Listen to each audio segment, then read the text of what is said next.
What's up, folks? We are at Monday, week 3, September 1997. We are the second Raw after the Ground Zero pay per view. Then we're 2 weeks, 3 weeks away from not Survivor Series, excuse me, Bad Blood, which we're going to find out the main event tonight of that. And no, it's not going to be a title match. And last week's episode of Raw ended when Warrior saves Undertaker from DX and 1-2-3 and X-Pac. Ultimate Warrior's facing X-Pac tonight. Eddie Guerrero versus Owen Hart's the main event. The Undertaker's going to confront HBK. The Rock is going to have a match. He's in action. Excuse me. British Bulldog is... Oh, no, excuse me. We're going to find out number one contender to the European title. Val Venus is going to be in action, I believe, as well. We're going to see something special, Savio Vega. And then, excuse me, it's just the air here. Nation Domination and LOD are going to agree to a match. Alright, so here we have Brian Pillman call out Stone Cold and challenges him to a match. Stone Cold doesn't appear. Pillman's about to leave when Stone Cold hits Pillman from out of nowhere, hits him with a stunner, gets a mic and says he accepts. Doing the same thing to Brian Pillman as Brian Pillman did to Stone Cold about a month ago. So it comes full circle here, and they're going to face each other in a one-on-one match at WWF Bad Blood. Following that, we get Savio Vega versus The Rock, and what happens is Savio Vega has The Rock down, and then and then excuse me, Al Snow accidentally cost Savio Vega the match. This is a good way to have Rock in action, have him win. He's Intercontinental champ, but he can't start in that disease where he starts losing every match. So he needs a win here. He gets it, and then Al Snow accidentally cost Savio Vega the match, and then Savio Vega's pissed off, and now he just attacks Al Snow, and he turns heel here, and then these two are gonna start. Al Snow, wants revenge. I'm sorry. Last couple episodes I've been coughing. Something in my throat, can't get it out. Apologize. I pause a lot, try to stop coughing. So if I can't get there fast enough, I apologize. Here, Wildman Mark Mara tells Val Venus he better back off Sable, or else. Following that, Val Venus is picks up another victory over Barry Windham. Val Venus is rising pretty fast here. Happy about it. His popularity is getting up pretty good. It's not taking as long as I suspected.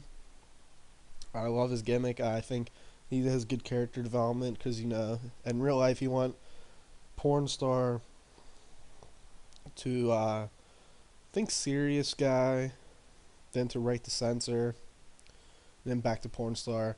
I'm gonna do that a little differently because there was a period there. He's gonna go like porn star, and I think write the censor.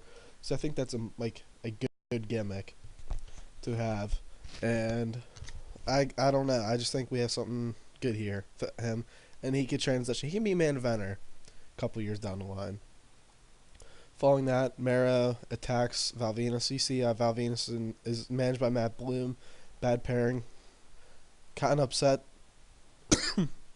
that we have this problem, but I'm just not gonna have him be Matt Bloom manage Val Venus, but it's still gonna be bodyguard type thing. You know how it is. So here, this continues the storyline, go on another week.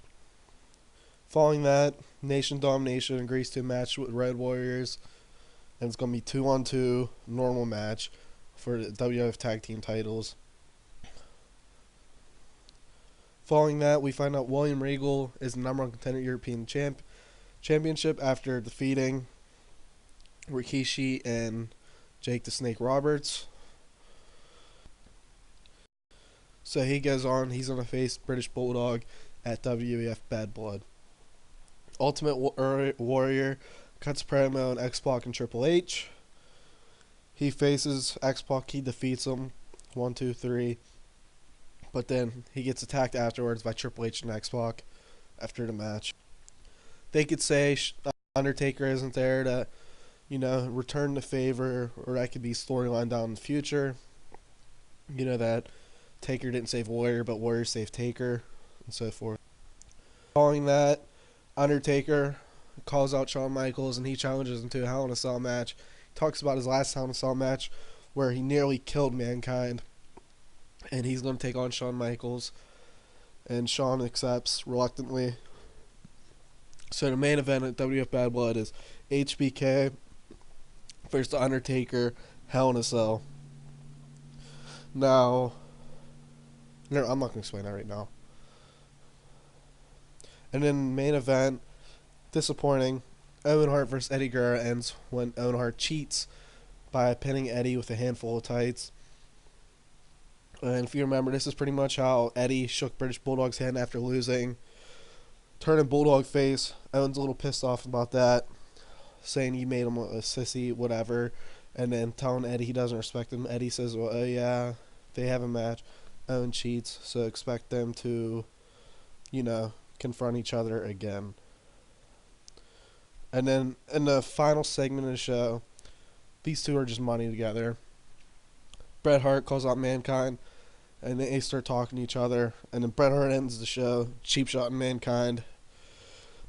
And he leaves the show, ends the show with him putting Mankind in a sharpshooter.